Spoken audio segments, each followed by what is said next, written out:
Constructores de la Familia es un ministerio de la Iglesia Cristiana Restauración Houston. Nuestro objetivo es ser de bendición a la familia, ayudándoles a crecer y fortalecerse en estos tiempos tan difíciles en los cuales les toca vivir y que sean conforme al corazón de Dios. Constructores de la Familia construye la familia según el corazón de Dios.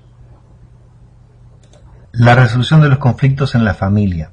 Esta es nuestra cuarta columna en los temas que desarrollamos en nuestro ministerio. En todo ámbito en donde hay una convivencia es inevitable que aparezca el conflicto. Siempre que haya por lo menos dos personas haciendo algo juntas, habrá algún tipo de conflicto. Es natural entonces que existan en toda familia y relación matrimonial, desde los más pequeños e insignificantes problemitas, malentendidos, discusiones, hasta los más grandes problemas, y aún entre los matrimonios que ya llevan muchos años de casados aparecen a cada momento pequeñas diferencias, minúsculos roces, nuevas situaciones que se viven y provocan un conflicto. Todos lo conocemos muy bien, siempre lo sabrá. El problema no es el conflicto en sí, sino cómo lo manejamos, cómo lo resolvemos. Y en ese trayecto de la resolución del conflicto aprendemos muchas cosas. Nos conocemos más, maduramos, nos acercamos más unos a otros, y la vida familiar será más sólida. Pero si el conflicto no se resuelve, nos lleva a que éste crezca aún más, aparezcan otros como consecuencia y nos aislemos unos de otros. ¿Vale la pena resolverlos? En síntesis, el conflicto puede acercarnos más o distanciarnos más. Puede destruir una relación o fortalecerla. Este tema es tan importante y fundamental para la relación familiar armoniosa que lo consideramos una de las columnas en la construcción de la familia. Afecta a todas las áreas de la familia. ¿Es necesario el conflicto? Claro que sí. Así como las pruebas de la vida, si nunca pasáramos por pruebas y tentaciones, nunca nos fortaleceríamos ni creceríamos en muchos sentidos. Necesitamos pasar por pruebas. Santiago 4, del 2 al 4, nos habla del tema. La Biblia dice que no solo es necesaria, sino que en ella somos dichosos. ¿Por qué? Porque la prueba produce paciencia y la paciencia produce madurez. Dice el pasaje: hermanos míos, considérense muy dichosos cuando tengan que enfrentarse con diversas pruebas, pues ya saben que la prueba de su fe produce constancia, y la constancia debe llevar a feliz término la obra, para que sean perfectos e íntegros sin que les falte nada. ¿Por qué motivo podría comenzar un conflicto en la familia? Primero debemos preguntarnos: ¿en dónde comenzaron los conflictos en el mundo? En el Edén. Cuando comenzó el pecado, afectó todas las áreas de la vida. Conflictos con nosotros mismos, con los demás y con Dios. Dice Santiago 4:1. ¿De dónde vienen las guerras y los pleitos entre vosotros? ¿No es de vuestras pasiones las cuales combaten en vuestros miembros? Si lo pensamos bien, detrás de cada conflicto que no se resuelve hay mucho egoísmo y orgullo. Queremos imponer nuestras ideas o gustos. No significa que cada vez que se presenta un conflicto es porque hemos pecado o que el conflicto en sí tenga relación con el pecado. Pero sí el no poder o querer resolverlo por egoísmo, orgullo y otras cosas sí es consecuencia del pecado. Veamos algunos motivos prácticos y más comunes de conflicto. Diferencia de opiniones o gustos. A la hora de elegir el nombre del bebé, él prefiere que se llame, por ejemplo, Juan, como se llama su padre, pero ella prefiere que se llame Jonathan, y no pueden ponerse de acuerdo. La mayoría de los conflictos es por causas como estas y podrían resolverse de una forma muy simple, pero requieren de algo más profundo, que es humildad. Reconocer que no necesariamente lo que yo pienso es lo correcto. Diferencia de personalidades. Similar al anterior, requiere conocer y comprender al otro, recurrir al amor sacrificial, a la paciencia, a la entrega, a la sabiduría. Otros motivos: infidelidad en la pareja, un simple malentendido, falta de sujeción, desobediencia, desinterés, egoísmo, mala o ninguna comunicación, falta de respeto, malas contestaciones, ofensas, exagerar los problemas, exagerar las debilidades de los demás, imprudencia, no cumplir con las responsabilidades o acuerdos o promesas que tengamos, falta de compromiso, niñerías, no cumplir cada uno con su rol en la familia, no cortar el cordón umbilical con la familia paterna, mal carácter, falta de comprensión, controlismo, machismo, feminismo, roles intercambiados, etc. ¿Qué hacer para que el conflicto no sea nuestro enemigo? Si el conflicto en sí es algo normal e inevitable en la familia, ¿qué podemos hacer para que esto sea provechoso en vez de que nos destruya? ¿Qué podemos hacer? Hay 3 maneras de reaccionar frente a un conflicto.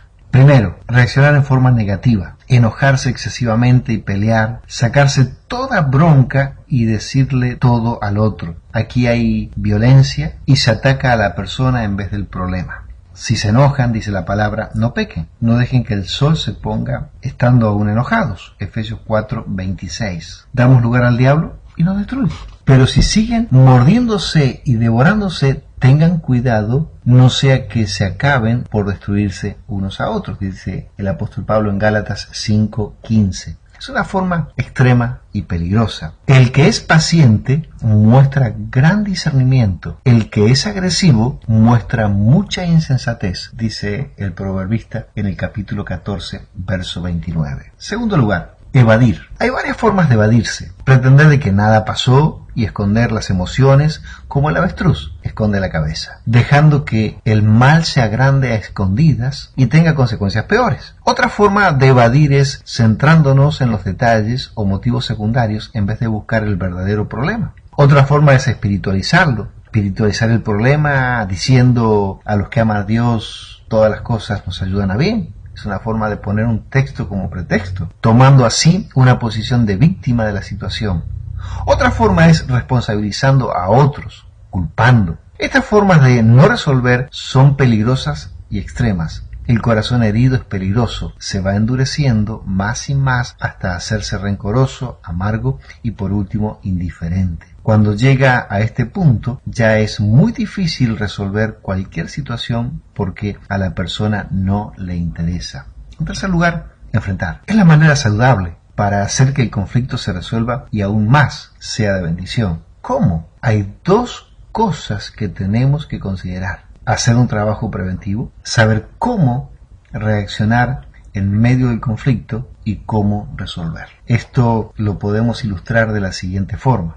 Cuando nosotros tenemos agua hirviendo en un recipiente y le echamos, por ejemplo, un huevo, café, una zanahoria, los 3 elementos reaccionan en forma diferente. La zanahoria entró dura y sale blanda. El huevo entró blando y sale duro. Y el café toma todo el recipiente y lo llena del color mismo de su propia sustancia. Así nosotros, frente a un conflicto, podemos reaccionar de diferentes formas. Hacer el trabajo de mantenimiento o medicina preventiva. Esto es sumamente importante. El pastor Ed Young le llama mantenimiento preventivo.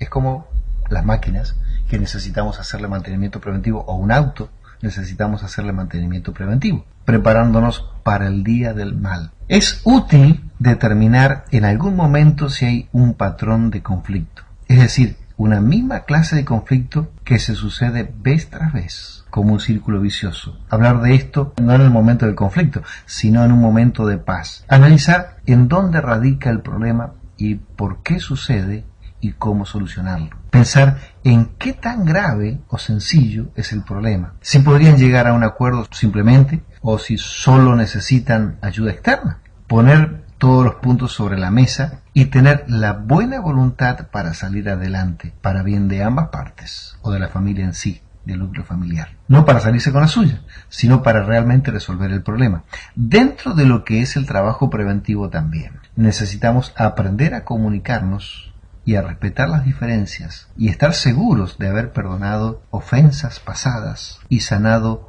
las heridas del pasado. Otro punto muy importante es aprender a no ser reactivos, por el contrario, proactivos. ¿Cuál es la diferencia entre ser reactivo y proactivo? El reactivo es el que reacciona inmediatamente, salta como palomita, no se da el espacio de pensar y calmarse y se deja dominar por las emociones y circunstancias negativas. El proactivo, por el contrario, se toma un espacio para pensar y calmarse ante las circunstancias o contratiempos. No se deja dominar y aplastar por las circunstancias negativas, trata de superar los conflictos y hace que estos se vuelvan hasta provechosos para su crecimiento y que de esta manera el conflicto sea transformado en un aprendizaje. Resolver el conflicto. Ya sabemos que queremos resolver el conflicto realmente. Necesitamos tocar fondo.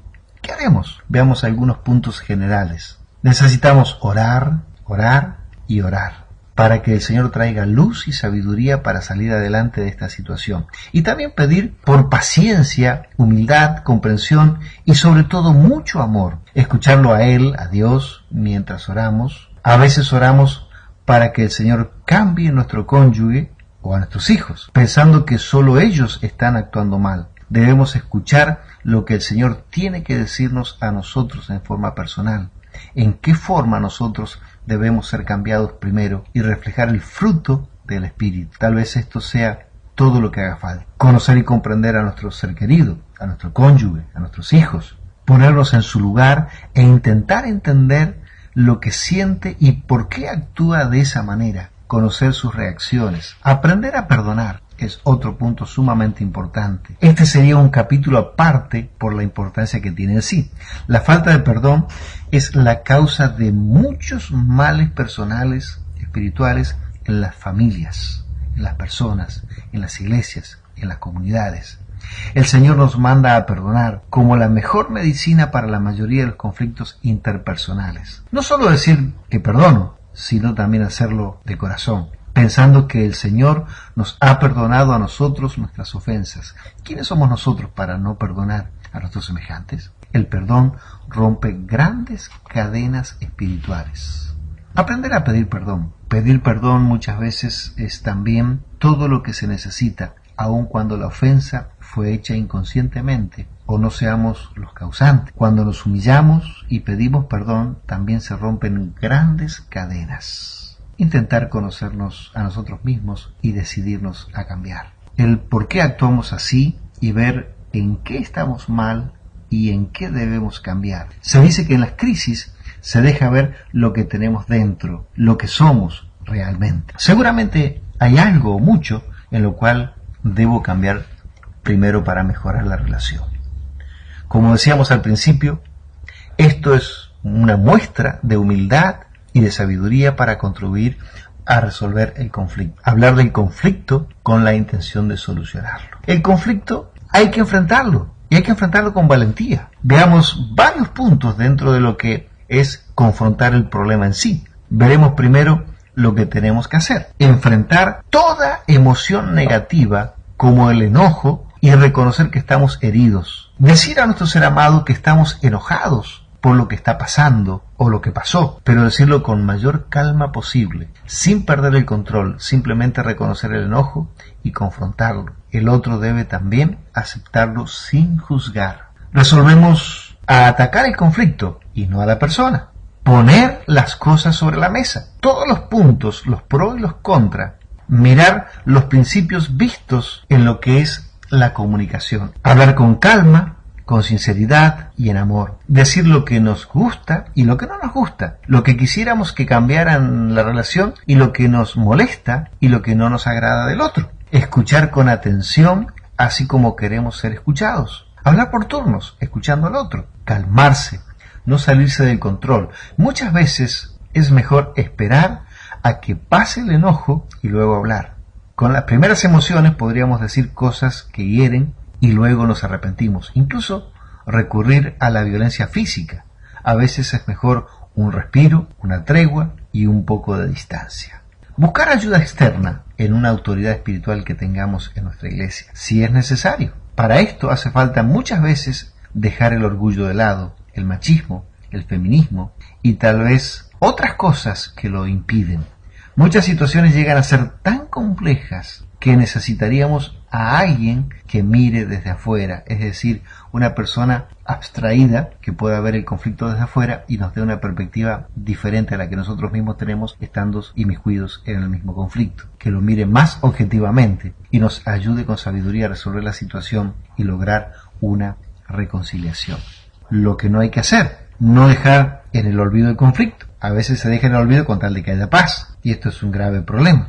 No ofendernos unos a otros usando de violencia, ya sea palabras ofensivas, golpes o alguna forma en la cual nos herimos. No responder con resentimientos u ofensas. No recurrir al silencio como represalia o manipulación. No usar frases indirectas o decir cosas que sugieren o dan pistas y no ser claros en lo que decimos. No reprochar ni volver a recordar las ofensas pasadas. No usar la relación sexual como un arma de venganza y control. Y en esto es donde a veces las damas tienen problemas. Necesitamos poner las cosas cada una en su lugar. No ventilar nuestros problemas a medio mundo, ni los defectos de nuestro cónyuge o de los hijos. No amenazar. Estas cosas son fundamentales que las tengamos en cuenta para saber las cosas que realmente no tenemos que hacer.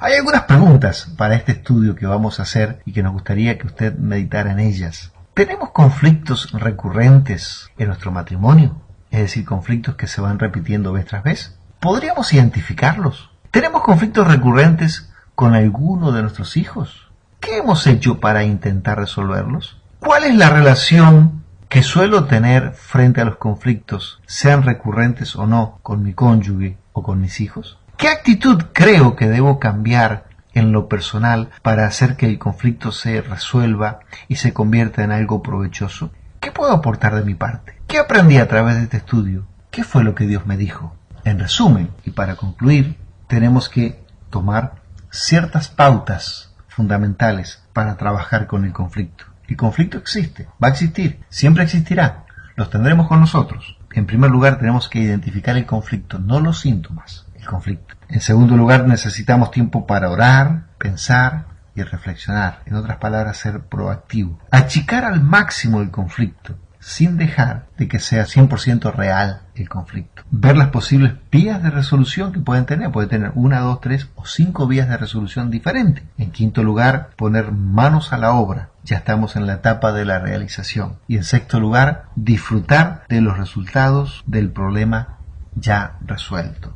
A esta altura, el problema ya es historia. En otras palabras, ya le dimos la solución que deberíamos tenerle. Dios le bendiga y le ayude en el próximo conflicto que tenga en su familia, con su esposo, con su esposa, con sus hijos o con sus familiares o en sus relaciones de trabajo, para que Dios le dé la claridad para poder solucionar el conflicto que usted esté pasando. Dios le bendiga.